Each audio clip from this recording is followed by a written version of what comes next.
Hello, everybody, and welcome back to Fusion's Ramblings.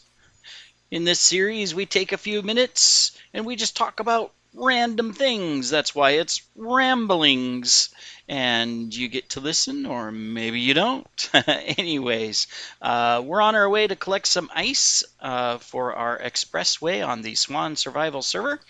And today's topic is going to be all about how much do you love your pet? Wow, that's a loaded question, I think, right? I mean, because in reality, I'm sure we all love our pets very much.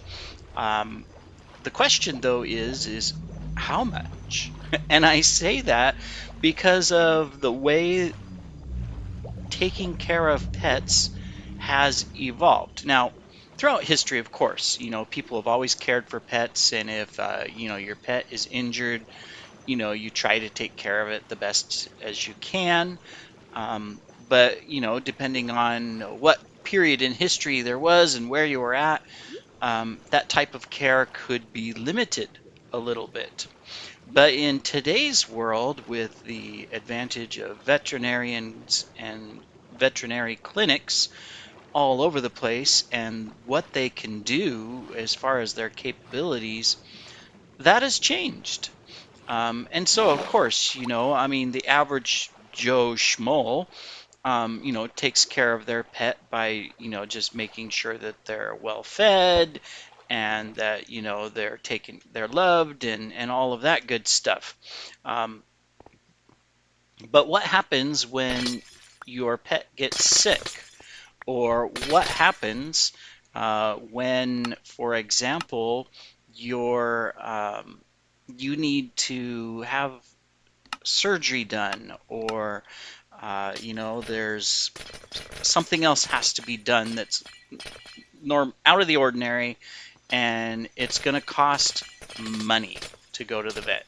And of course, this is assuming if you're living in an area that you have that um, available to you, because there are parts of the world yet where it's not a huge thing yet to have a vet.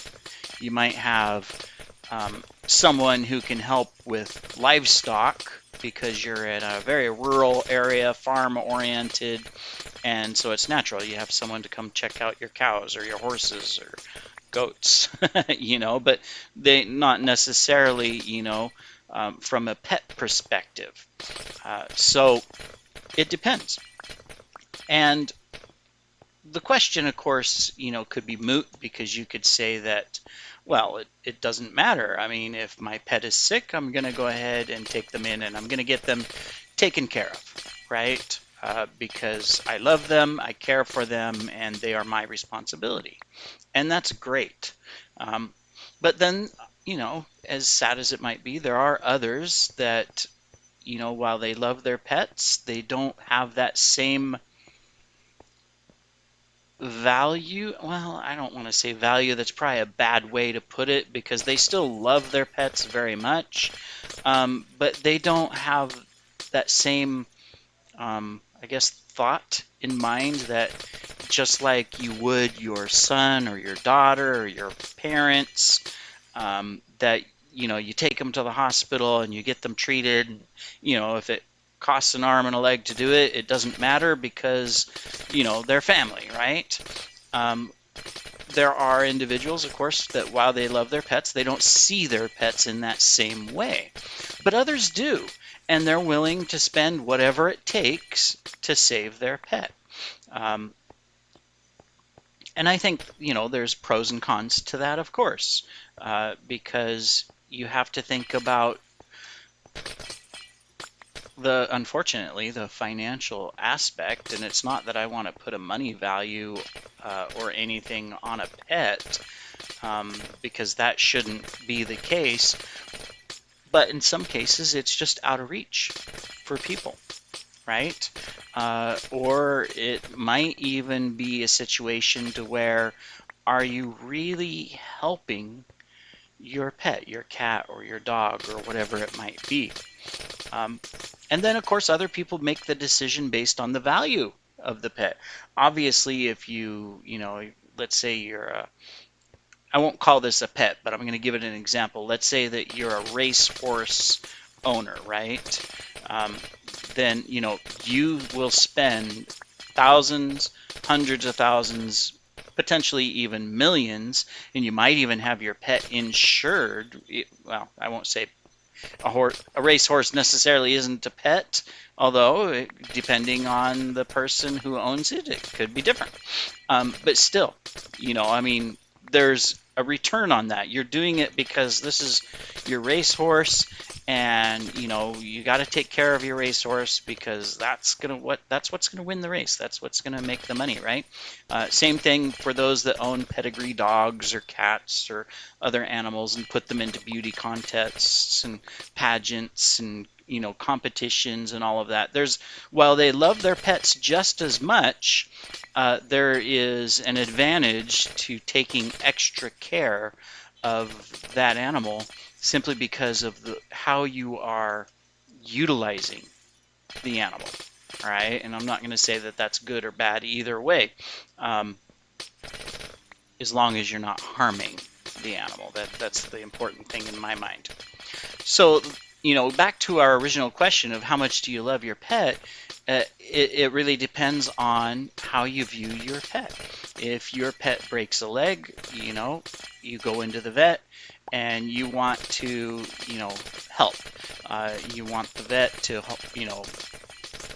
just like a human, maybe align the bones, put a splint, put a cast.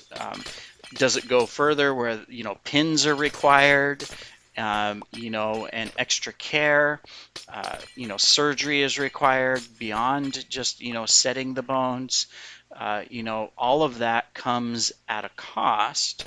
So I won't say that everyone is not willing to do that. I think everybody would be willing to care for their pet and get them healed up and everything, but then not everybody has the capability to do that. Unfortunately, some people have to make the decision of euthanization, because there's nothing that they can do. They don't have the money to pay the bill to get the pet taken care of, and there might not even be a guarantee that that's going to work for whatever the situation is.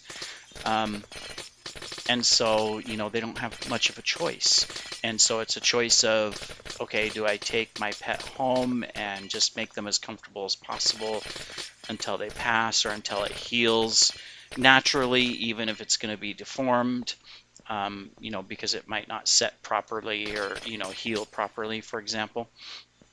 Or do I euthanize because I don't want my pet to suffer, and that's the best solution that I have. Versus, of course, individuals where, whether or not they have the money, they make the decision that, okay, it doesn't matter what it's going to cost, we're going to take care of it. So, doc, do whatever you have to do to save my pet because this is my baby. And there's a lot of people, of course, that do that. And they'll make that choice, and then they'll deal with the financial repercussions later. And it's kind of sad that we sometimes have to make a decision in that manner of your love of your pet versus what you can afford financially, right? And sometimes oh, whoops, I broke my pick. Sometimes that happens with human care as well, unfortunately. But when it comes to pets, that's not the only way we can measure, my question of how much do you love your pet. Let's take the whole accident and sickness and all of that out of the picture, right? Because no matter what, we all want to make the right choices. We all want to try to care for our pets as much as possible, and we will do so.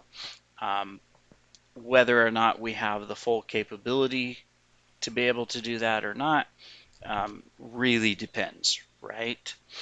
Uh, oh, whoops. I forgot.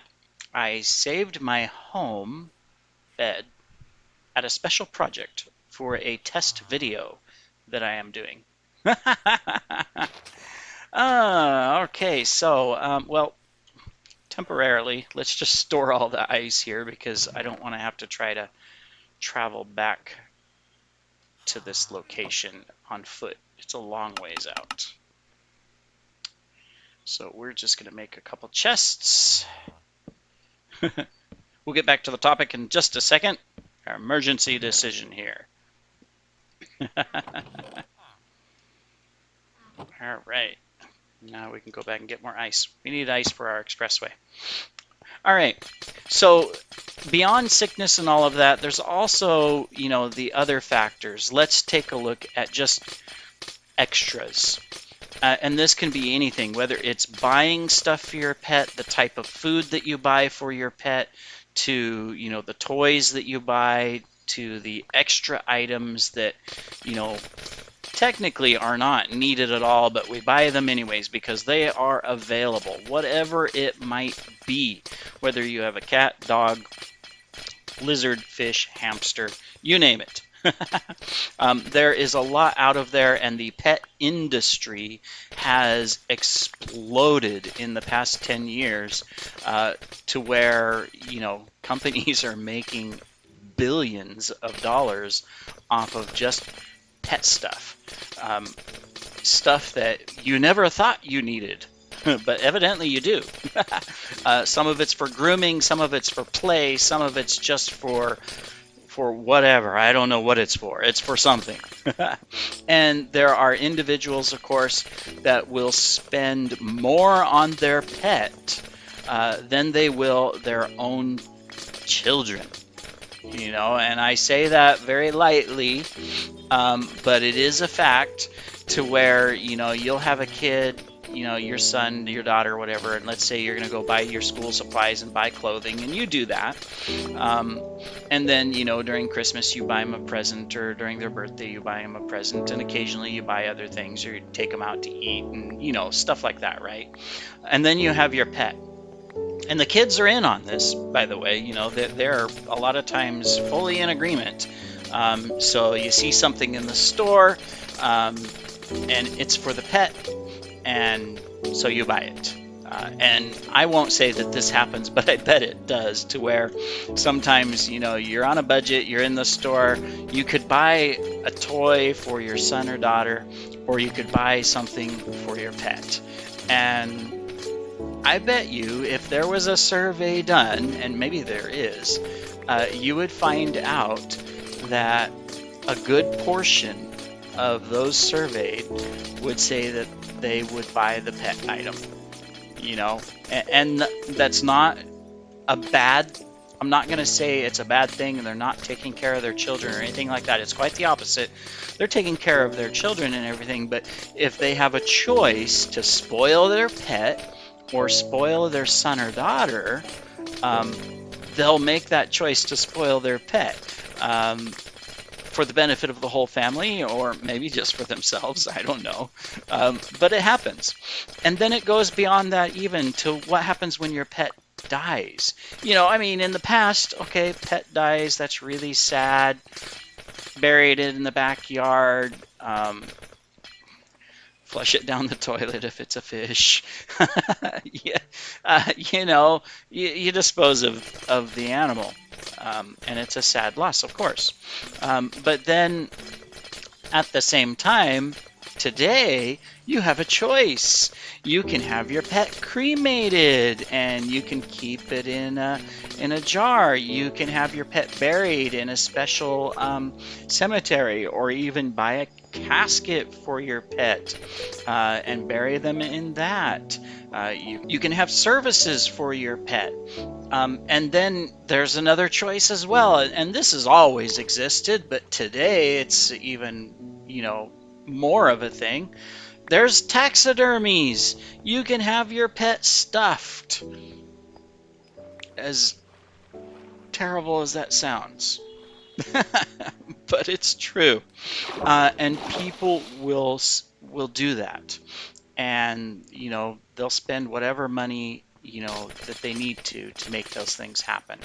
So it's kind of an interesting change in the way the world has adapted when it comes to pet ownership, in that now there are all kinds of additional factors that weigh in to the responsibilities as well as extras that are available with pet ownership.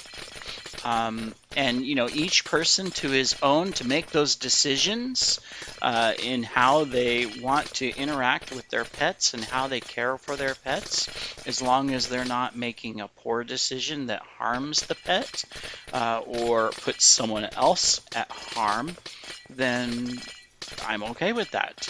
I mean, I've had the same experience where I have owned pets and had to make the decision of, do I take them to the vet? Am I going to be able to afford this? And I had a cat, for example, that unfortunately, during a rainstorm, slipped and fell off of the windowsill of the apartment and fell 6 stories onto a concrete parking lot. And we didn't even notice until I came home from work. And where's our cat? Where's our cat? She's not answering. Uh, and the window is open, and that's our mistake. But who would think, right? Um, and we found her, you know, huddled in the parking lot under a ledge out of the rain. And, obviously you could tell her foot was broken. Um, and so, we took her into the vet and found out that her heart had been shoved up into her rib cage. And, there was nothing that could be done, and we had to make that decision of, do we see what will happen or do we euthanize, and go from there. And it was really tough. So, you know, definitely just, tough decisions. We want to take care of our pets, and at times we are willing to do whatever we need to do so. But anyways, I think we are out of time on our topic today. So how much do you love your pet? Well, it's up to you. You should love your pet as much as you want to love your pet, and just make sure that they're well taken care of. That is all. Thank you for joining us today on Fusion's Ramblings, and we shall talk to you in the next video.